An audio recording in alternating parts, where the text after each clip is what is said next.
can say whatever else I want to say when we're kind of between games at some point as well, so let's go in and let's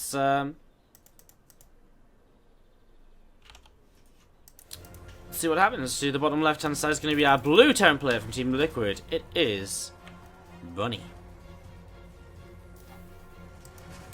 And to the other right is going to be our red Zerg from Euronix Gaming. It's FireCake.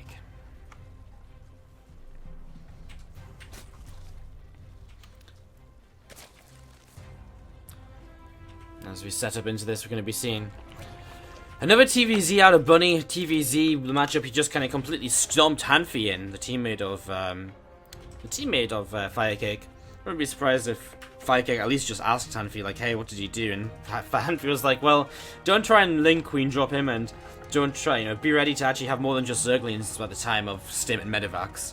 It's probably the advice he gave.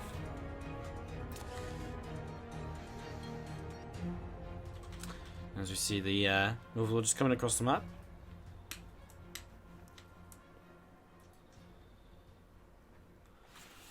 Overlord just going to look to see what's going on. It's actually a very fast free hatch from FireCake already going into... Why wouldn't that work? God damn it. Already going into the third hatch down here, so... it's going to be going into this third hatchery already, so... Third hatch on the way up, and... yeah, just going into this... nice and early on, so a couple of queens are on the way up, and feelings as well. Guys, I always say this, but really, like, don't talk badly of other streamers in my chat because it won't end well for you.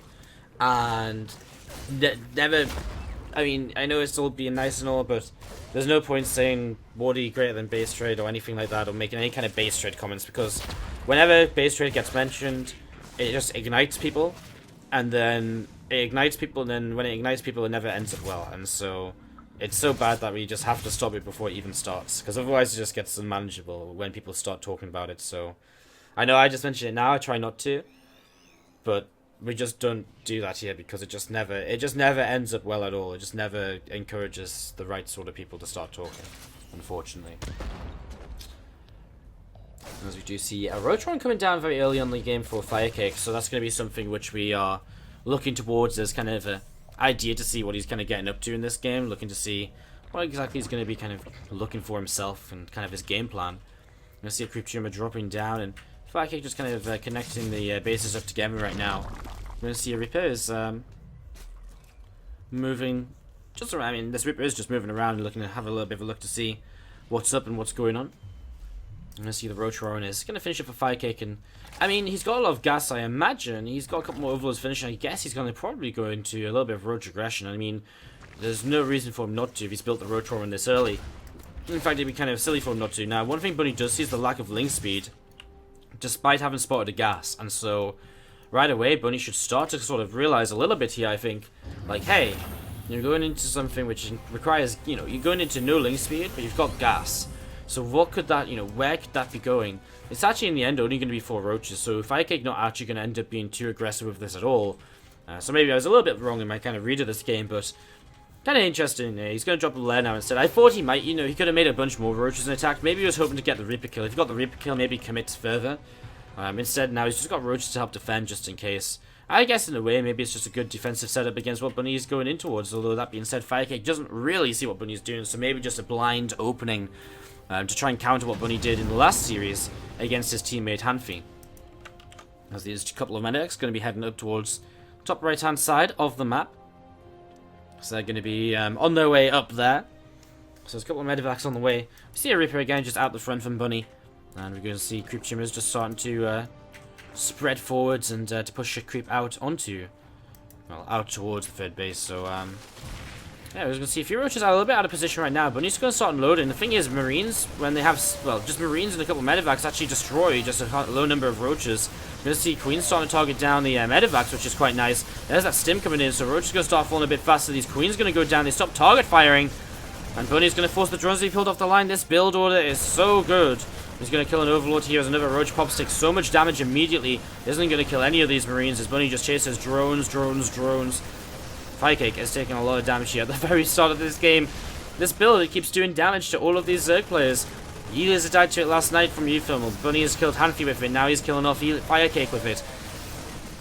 it's just hits so many timings where, you know, it just hits a timing where whether you're going roaches or lings, without banelings, it just hits, you know, it's a very punishing timing if you don't have enough roaches or if you don't have enough. I think roaches are actually okay to deal with it. I don't think lings are. I think roaches are okay, but you need more than 4 against 16 marines and stim and medivacs. Bunny is just going to eventually lift up and leave. And I mean, well, FireCake, he's minimized the damage, right? I mean, it's taken him a while, but in the end, he's survived, so he's not going to have to just leave the game like Hanfi did, so not that bad. But we see another medevac over towards the right-hand side doing a little bit of damage, going to go in towards the natural, and Bunny's just going to be all over the place, looking to continue kind of dropping and doing damage. Lots of roaches coming in, so he's just going to have to lift these units up. I'm just going to join all these medevacs together to keep on dropping maybe back in towards the third base, as he's in towards the main once again. Bunny continue if the drop's only 3 marines in this drop in the main base. But again, I mean, a few marines is a few marines. You got to respond to that. As in the natural, or in the third base. Sorry, I'm all over the place. Kind of this map always gets me with the names of bases. But in the third base, we actually see marines once again. They're trained very well against these roaches, and that will be enough to just force FireCake out. He just can't keep up with this and continue to lose drones. As we jump on in, and to the bottom right hand side is going to be our blue Terran player from Team Liquid. It is going to be Bunny. As we actually have to kick this game off. I don't know if... Sorry, I may have just missed that donation when it came in straight away. No, it just came in now. Holy Warrior 2575 hits us up with a €5 donation, or $5.72, and says, thanks for the awesome and long casting the last few days. Sorry, thanks for the awesome and long casting the last few days. You are the best. Thank you very much. Holy Warrior, I'll get you updated on the donation list on the bottom of the screen in a couple of moments. As TvZ hits it up with a 2-month resub. So welcome back, TvZ, for your 2nd month with us here. Glad you enjoyed the first enough to return. Can we get some STI hearts in the chat, please, for Holy Warrior 2575, as well as TvZ, sub hype and donation hype, one after the other. Combo. To the bottom right-hand side of Frozen Temple is going to be our blue Terran player. Let's hear it, guys. If you're cheering on Team Liquid's Bunny. And to the upper left, it's going to be our red Zerg player. It is going to be FireCake. That was a bit of an awful introduction. I just like spanned the wrong way, and then I like came in this way, and then I went the wrong way. Oh no, that was the right way. How did I do? I don't know which way I was initially. I think I was this way maybe, and I went like this. I was like, woo, all over the place with the spin in. As we get set to go into game number 2. This time, FireCake is going to open with a free hatch before pool here on Frozen Temple. Third hatchery coming down. Natural coming down, and the main base, there's now a gas in the pool as well. So, free hatch, gas pool, very greedy opening from FireCake. Let's see if it pays off for him. Of course, FireCake was the runner-up at the last HomeStory Cup against MMA in the Grand Finals. He came back from an 0-2 deficit against Snoot in the semis. And yeah, I mean, FireCake took the... FireCake was just very powerful at that event, and had a lot of kind of aggressive Nidus plays in the ZVTs and so on. And was doing very well at the start of Legacy of the Void, and still is doing well now. As we see him popping down an Evo Chamber. An interesting choice of a way to... I guess it kind of blocks the Reaper a little bit, but... I mean, nothing that a Spore Caller could have done instead. As we're going to see... I guess because it's free hatch before pool, he wants to try and... I don't know. I still don't know why the Evo Chamber serves just something else. As, I mean, Queens and Lings are going to be a little way away. Does Bunny actually see the third hatchery? Well, not just yet, but I guess by the lateness of the Queens, he might start to realize that this is up. He might just move far enough over here to see some of the creep spread, and now he does see it. So, Bunny sees free hatch before pool, and now he knows what's going on. Knows what is happening.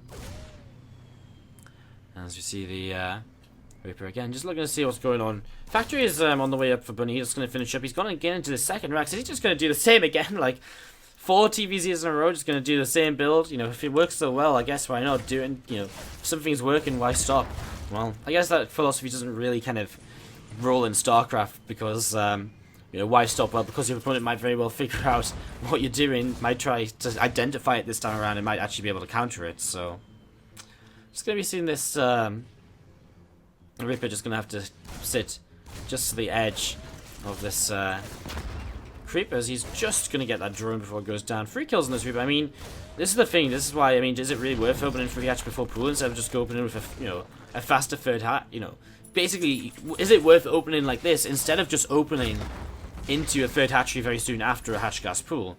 I don't think it is actually. So I mean, obviously FireCake thinks it is, but maybe he didn't, you know, anticipate taking so much damage from the Reaper. As Link Speed's about to kick in, we're going to see a Baneling Nest. Pneumatized Cap is also on the way, but this is like an aggressive Baneling Nest, you know, an aggressive kind of, you know, this is definitely looking to be, you know, towards being aggression out of FireCake here. Bunny, though, building up 3 Marines at a time from an early stage in this game. Is, just going to be seeing a few Marines coming out and just going to be sitting in the, just going to be sitting kind of, I mean, he's got so many Marines, right? I mean, that's the thing. FireCake going to go forward. He's going to go and drop a little bit while he's also trying to bust the front. I mean, Bunny is going to try and drop across the map himself, but, I mean, it depends on his drop path. But if he sees all of these Glings, which he is, he's going to see all of these Zerglings. He's probably just going to think about maybe turning home. FireCake is definitely not going to turn around and go home, so full wall off set up though for Bunny. He's got enough depots. He's going to start bunking now as well. Bunny's going to see this. He's just going to start fighting outside his base. Has to be careful though. I guess he's going to try and target down a Baneling or two before they finish, but not quite happening, as then Banelings are going to bust the front. One of them goes off, the other one not going off just yet. As you see, finally the front is busted. I mean, Bunny is about to have stim in a second or two. The Lings are making it in, but actually a really nice secondary wall to protect the SCVs there. I don't know if that was intentional, or if it's just where he wanted to put the bunkers, but it actually stops them Lings from getting towards the SCVs, and FireCake does nothing with this attack so far. But I mean, we're talking about Bunny being on 43 SCVs to 27 drones right now. This is a, it's like, this is such a deja vu of Bunny versus Hanfi, where game number 1, Bunny just straight up wins with this build. Game number 2, he does it again into aggression of the Zerg play, which doesn't quite work out. Zerg's going to start dropping in towards the main base. Now this is a way FireCake can maybe start to get damage done here. As if he's already pulling away. I mean, Marines are unloading in the main, and I'm just going to be able to turn this away. They'll be able to kill them Overlords too. Killing the Overlords is probably the kind of main priority here. As these Zerg's going to loop around. Zerg's coming in at the front as well. Marines going to jump into the bunker. People are going to get repaired. Link's still over here, but they go down. And Bunny is shutting this down completely from FireCake. Is making 5 more Overlords. Probably expecting to lose a couple here maybe as he continues to drop, but I mean, he's not making any drones, he's still just massing up Zerglings. He even pulled out a gas, so I mean, he's not even looking for more Banelings anymore. He's trying to Zergling all in into a Terran player who is very well set up defensively, in all honesty. I'm going to see Bunny. I mean, he sees more Zerglings still just coming across the map, and he's still going to, at this point, feel as though he's got enough to just go drop. And so he is going to go across the map and drop. As FireCake going to just try and hit the front once again. Marines moving into position. These Overlords are going to start taking damage, and well, the Zerglings are dropping off too, just going to go down so quickly. The tank is going to get replaced in terms of position, as Bunny is unloading. He's going to start moving in towards the third base with his drop at the same time, over on the other side of the map, but right now, let's just watch the last of these Zerglings die. That's going to be all it is. Again, just to confirm, Bunny dropping over here as well. What a game from him, such an easy